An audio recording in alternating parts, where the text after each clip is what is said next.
قائد اعظم فرما رہے ہیں کہ مغرب کا نظام معیشت انسانوں کے استحصال کا نظام ہے۔ اگر پوری دنیا کو کسی عادلانہ معاشی نظام میں پناہ مل سکتی ہے تو وہ اسلام کا وہ نظام معیشت ہے جس کی بنیاد عدل عمرانی پر رکھی گئی۔ بسم اللہ الرحمن الرحیم۔ السلام علیکم ورحمۃ اللہ وبرکاتہ۔ اس وقت میرے ہاتھ میں تقریباً 10 لاکھ روپے کے شریڈڈ نوٹس کا یہ ایک خوبصورت شو پیس ہے۔ گزشتہ دنوں میں ڈالر کی اڑان اور پاکستانی روپے کی قدر میں کمی کے باعث یہ رجحان دیکھنے میں آیا کہ پاکستان کے لوگوں نے ٹنز کے اعتبار سے پاکستان میں سونے کی خرید و فروخت کی ہے۔ ہماری گرتی ہوئی معیشت کی سب سے بڑی وجہ یہ ہے کہ ہم نے اللہ اور اس کے رسول صلی اللہ تعالی علیہ وآلہ وسلم کے خلاف نعوذ باللہ من ذالک اعلان جنگ کرتے ہوئے سود اور ربا کے کاروبار کو ابھی تک اپنے ملک میں رائج کیا ہوا ہے۔ ہمارے آئین کا آرٹیکل 38F ہمیں یہ بتاتا ہے کہ ہم نے اپنے آئین میں اس بات کا عہد کیا ہے کہ ہم ربا کے نظام کو مکمل طور پر ختم کریں گے۔ قائد اعظم محمد علی جناح رحمۃ اللہ تعالی علیہ نے جب اسٹیٹ بینک کا افتتاح کیا تو آپ نے اسٹیٹ بینک کی افتتاحی تقریب میں ارشاد فرمایا تھا، The Western world, in spite of its advantages of mechanization and industrial efficiency, is today in a worse mess than ever before۔ Quaid Azam فرما رہے ہیں The adoption of Western economic theory and practice will not help us in achieving our goal of creating a happy and contented people. We must work our destiny in our own way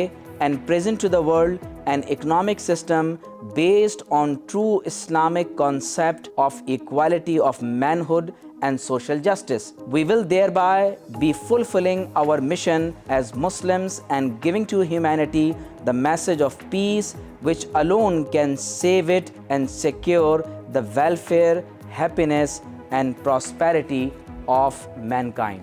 Quaid Azam اپنی اس تقریر میں state bank کے افتتاح میں یہ فرما رہے ہیں کہ مغرب کا نظام معیشت انسانوں کے استحصال کا نظام ہے۔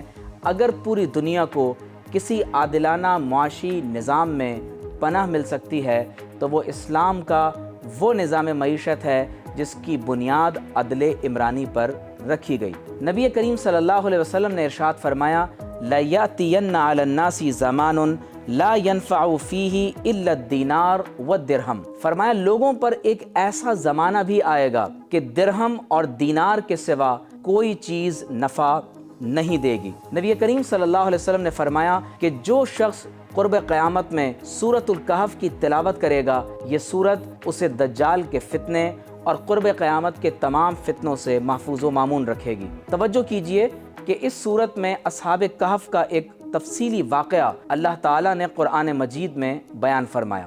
اس سورت کا مطالعہ یہ بتاتا ہے کہ اصحاب کہف اپنے ایمان کی حفاظت کے لیے اپنے شہر اور قریہ کو چھوڑنے کے بعد ہجرت کرتے ہوئے پہاڑوں میں جا کر پناہ لے لیتے ہیں اور اپنے ایمان کی حفاظت کرتے ہیں۔ جب 300 اور کچھ برس کے بعد اللہ تعالیٰ انہیں نیند سے بیدار کرتا ہے اور انہیں بھوک لگتی ہے تو وہ کسی ایک شخص کو بھیجتے ہیں کہ جاؤ اور بازار سے ہمارے لیے کھانا خرید کر لاؤ۔ قرآن مجید میں اللہ تعالیٰ فرماتا ہے کہ انہوں نے کہا فَابْعَثُوا أَحَدَكُمْ بِوَرِقِكُمْ هَٰذِهِ إِلَى الْمَدِينَةِ فَلْيَنظُرْ أَيُّهَا أَزْكَىٰ طَعَامًا فَلْيَأْتِكُمْ بِرِزْقٍ مِّنْهُ۔ قرآن مجید میں اللہ فرماتا ہے کہ جب وہ بیدار ہوئے تو ان میں سے ایک نے کہا کہ کوئی ایک شخص ہم میں سے بازار چلا جائے اور چاندی کے سکے کے عوض پاکیزہ کھانا خریدے تاکہ ہم اس سے اپنی بھوک کو مٹا سکیں۔ سوال یہ ہے کہ کیا 300 برس کے بعد چاندی کا وہ سکہ جو اصحاب کہف اپنے ساتھ لے کر اپنی جیب میں آرام فرما ہوئے، کیا سینکڑوں برس گزرنے کے بعد بھی چاندی کے اس سکے میں یہ قوت موجود ہے کہ وہ کسی بھی عہد کے اندر ان افراد کو کھانا مہیا کر سکتا ہے؟ اس کا جواب یقینی طور پر ہاں میں ہے۔